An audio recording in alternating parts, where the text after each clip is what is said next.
Hello everyone, welcome to Chapter 8.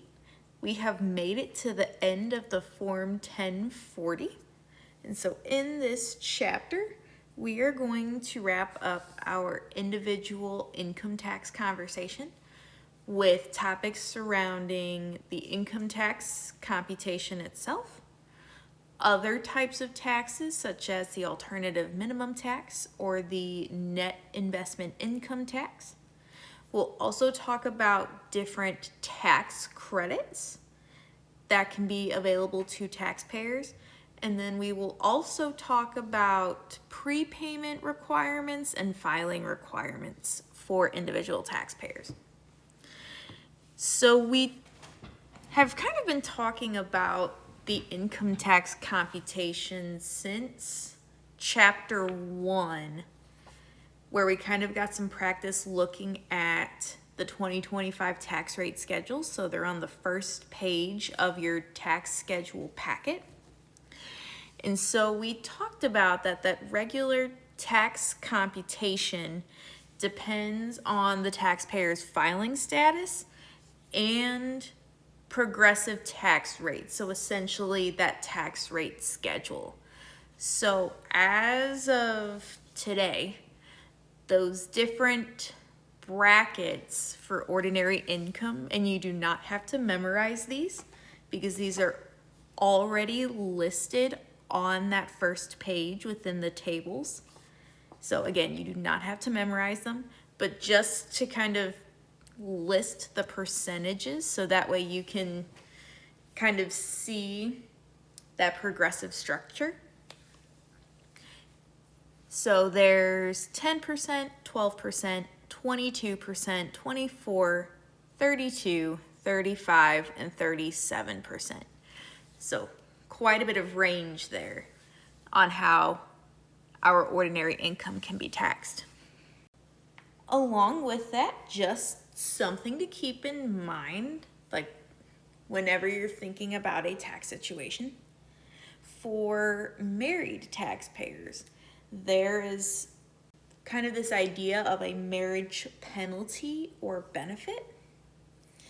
And so married taxpayers, if both spouses are earning income, it is possible that they might have a penalty because as both of them are earning income, they potentially will end up paying more in taxes when they file together instead of if they filed separately as individual taxpayers. On the other hand, for the marriage benefit, those types of couples will usually experience that benefit when one of the spouses is receiving income in the relationship. As we talked about throughout some of the other chapters, it's kind of sprinkled throughout as we've kind of worked our way up to this point.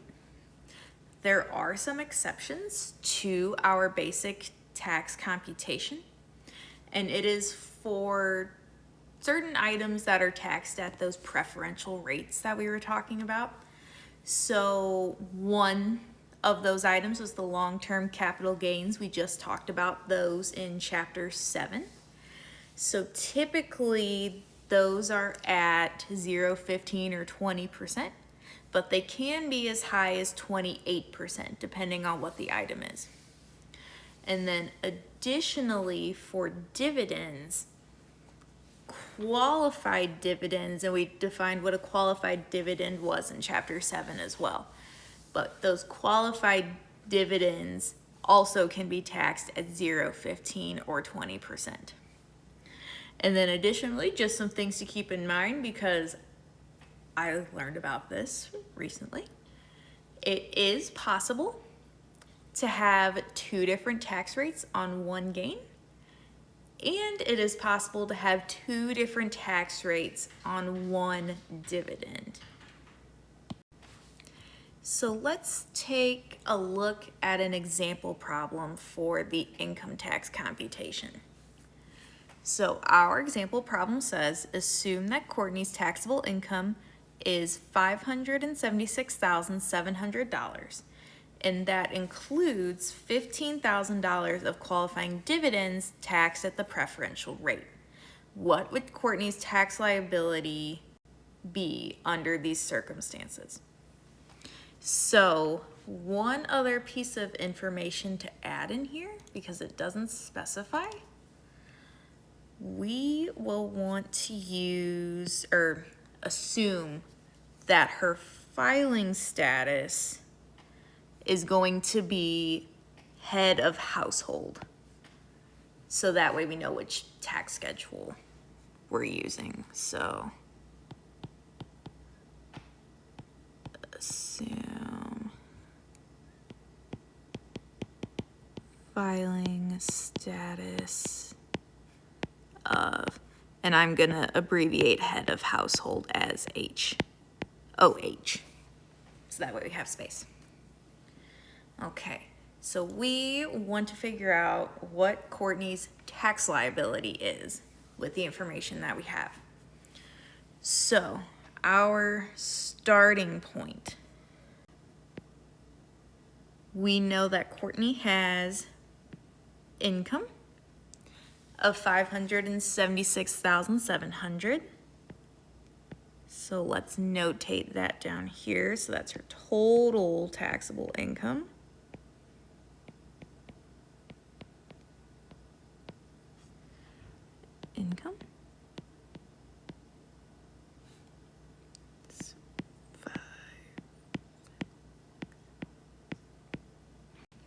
Then the problem tells us that of that 576,000, 15,000 is related to dividends.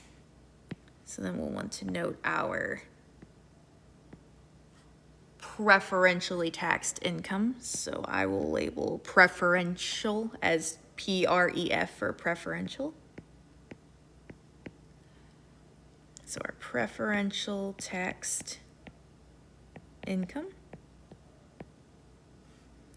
is at $15,000.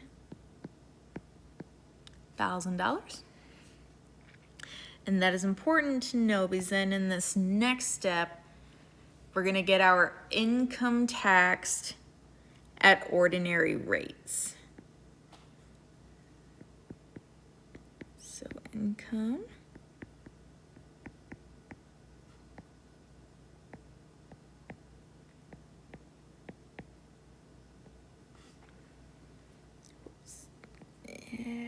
there we go. And so the way we will calculate that is we will simply take the number from number 1, so the 576,700, and then subtract out our $15,000. So then that will get us $561,700.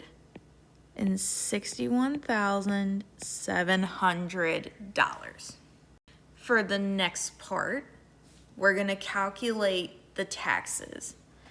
So for the tax on the income at the ordinary tax rate, so I'll keep that part in blue. We will go through the tax rate schedules like we have been throughout the semester. So then when we look for the head of household table, and we take our number calculated in step 3, we will see that the income tax calculation for that set will be equal to $55,484 plus 35% of the excess over $250,500. So it's $250,500. And that should equal, whenever you plug it into your calculator, $164,404. Let me actually make that look like a 4. So that is the tax on the income at ordinary rates. For the tax on the preferential income, or the income tax at the preferential rates. So for this one, to calculate that, of the $15,000, $10,000 of those dividends fall in the 20% preferential tax bracket. And the reason why is because whenever we look at the tax rates for net capital gains and qualified dividends schedule on page 2 of our packet, and then we look at the head of household, the 20% piece for head of household, that limit is $566,701 and up. So then if we take $576,700 of the total taxable income and then minus that end of the bracket, so $566,700, that gets us $10,000. That is taxable at that 20%. Then the remaining $5,000 is taxable at that 15%. So then whenever we add those pieces together, so we have 10,000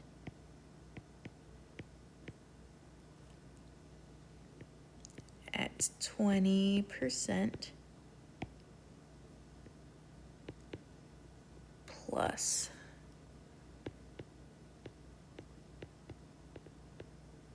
5,000 at 15. That gets us $2,750.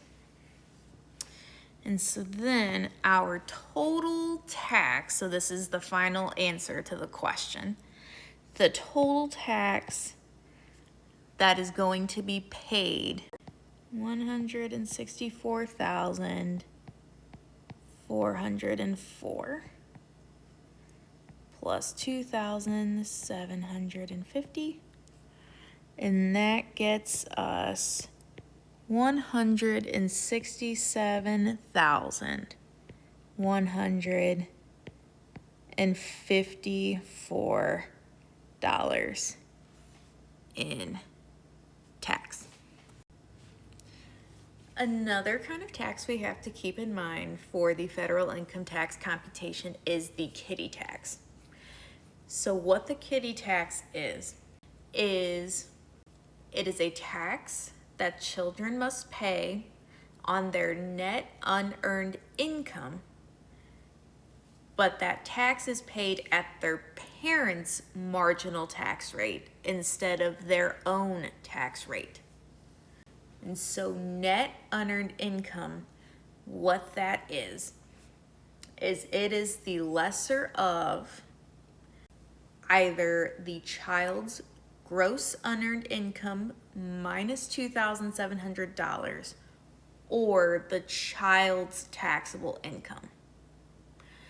This tax applies if the child is under the age of 18 at year end, the child is 18 at year end, but their earned income is not greater than half of the child's support, or the child is over age 18 but under age 24 at year end, the child is a full-time student during the year, and the child's earned income is not greater than half of their support, excluding any scholarships, because that age range between 18 and 24, that's usually like prime time that someone might be in school.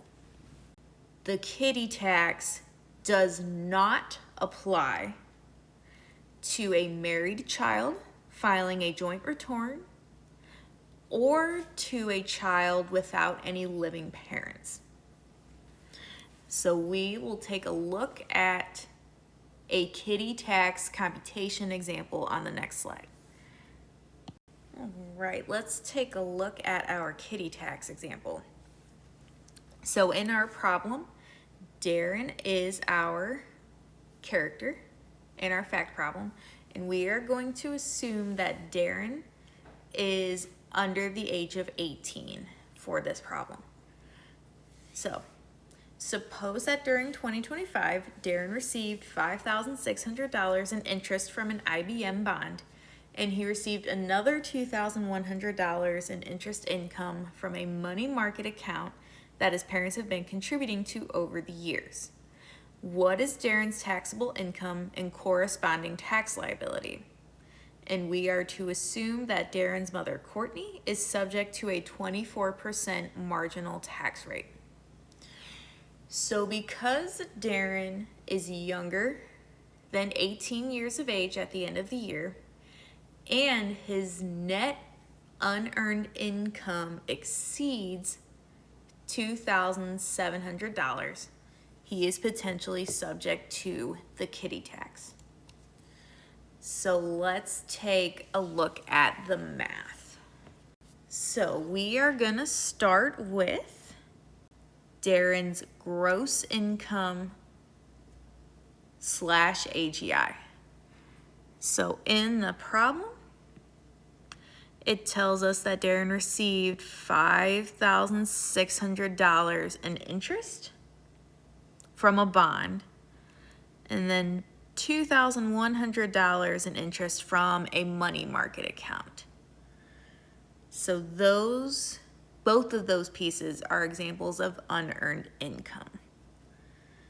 So then if we add those together to get the gross income, and technically AGI, since we don't have any 4 AGI deductions we're dealing with here.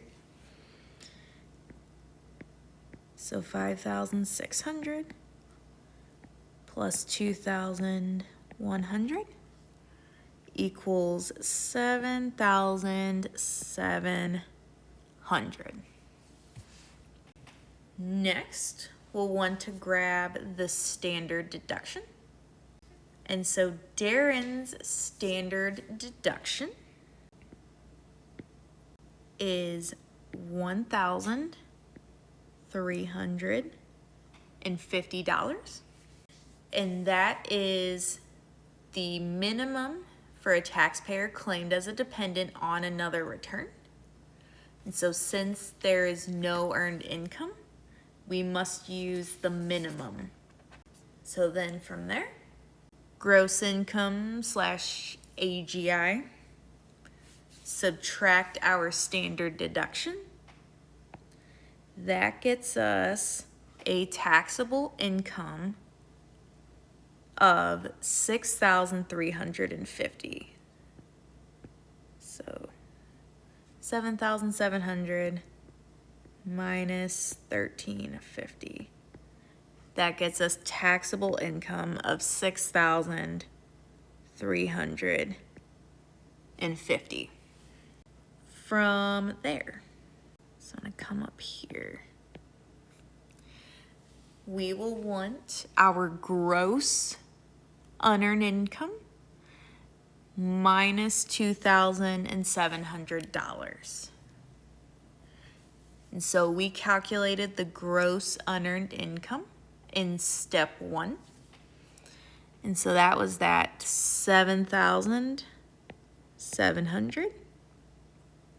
And we want to subtract 2,700. And so then that gets us $5,000. To get our net unearned income, that we said is the lesser of the child's gross unearned income minus 2,700, so that was what we calculated in number 4, or the child's taxable income, so that was what we calculated in number 3. So then when we pick the smaller of the numbers between steps 3 and 4, 5,000 is smaller. So that is our net unearned income. Let me make that look more like an arrow here. So net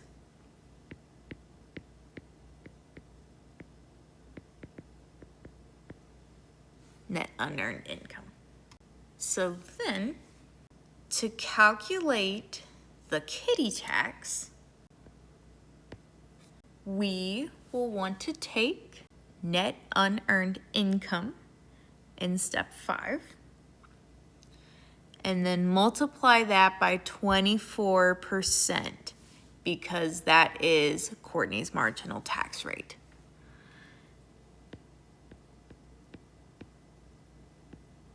And so then when we do that, we get $1,200 in kiddie tax.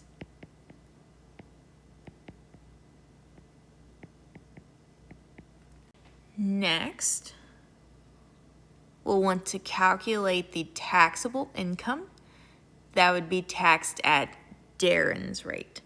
So then to get to that number, we will take the taxable income calculated in step 3 and then subtract the net unearned income we determined in step 5. So that was $5,000. And then that gets us 1,350. Then from there, we will want to calculate the tax on the taxable income using Darren's tax rates. So for Darren, he would be single.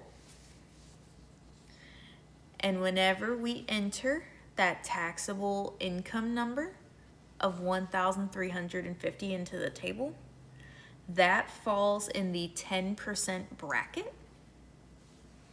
So then when we calculate that tax, that's 1,350 times 10%, and that gets us $135. So then, to answer our questions, so I will highlight our pieces here.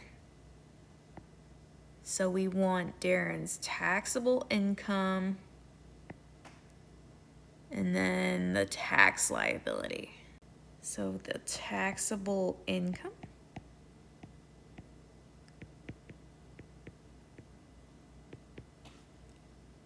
is the $6,350 from step 3. And then the tax liability is the $1,200 in kiddie tax plus the $135 on the taxable income at Darren's tax rate. So then that gets us a total of $1,335. All right, this concludes part 1, and I will see you guys in the next video.